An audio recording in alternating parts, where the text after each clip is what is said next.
Robin Hood's story. Long ago, in England was ruled by a wicked, greedy Prince John.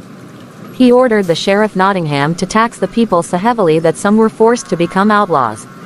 Two of the most famous outlaws were Robin Hood and Little John, who would steal the tax money from the sheriff and give it back to the poor. One day Prince John was traveling by coach to Nottingham to pick up more tax money. He was so busy counting his gold that he didn't notice he was passing through Sherwood Forest, the home of Robin Hood, nor did he see that Little John and Robin Hood were watching him from the tree. "Look at all that gold. Hey Little John, let's pay Prince John a little visit," said Robin Hood. In his coach, Prince John was talking to his counselor, Sir Haste, about his favorite subject, gold. "Life has become so wonderful since King Richard left for the Crusades. He treated the people too nicely and he missed out on all this lovely gold," said Prince John. Robin Hood and Little John were standing by the roadside disguised as lady fortune tellers when the coach passed by. Prince John ordered to stop the coach.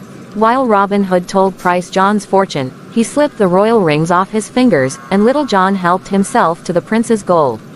Prince John never ever knew he had been robbed until Robin and Little John escaped. Meanwhile, the Sheriff of Nottingham was busy collecting taxes. He even took the coin that Mrs. Bunny had given her son, Skippy, for his birthday. The sheriff had no heart. Robin Hood didn't think little Skippy should go without presents on his birthday, so he gave his bow and arrow and his big hat as a gift.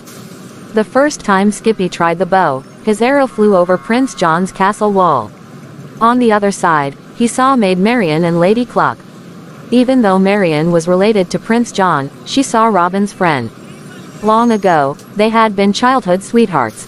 One day, Robin's friend Friar Tuck came to Sherwood Forest with some news. "Prince John is having an archery tomorrow. Maid Marian will kiss the winner." Everyone knew that Robin Hood was the best archer in all of England. The next day two strangers appeared at the tournament, a stork and a duke. "Nobody will recognize us in these disguises. I will win the tournament and the kiss, but no one will know the winner is Robin Hood," said Robin Hood. Soon the stork and the sheriff were the only ones left in the contest. And even though Sheriff tried to cheat by having the target move, the stork made an amazing move and won. Prince John watched very closely. Robin Hood came to claim his prize, but Prince John ordered his guards to seize him and gave him immediate death. But suddenly, Little John grabbed Prince John and told him to free Robin Hood. Once Robin was free, a big fight began. Robin and Little John fought off the guards bravely. Swords clashed and the arrows flew. Maid Marian was almost seized by the guards, but Robin somehow rescued her. He and his friends escaped into woods.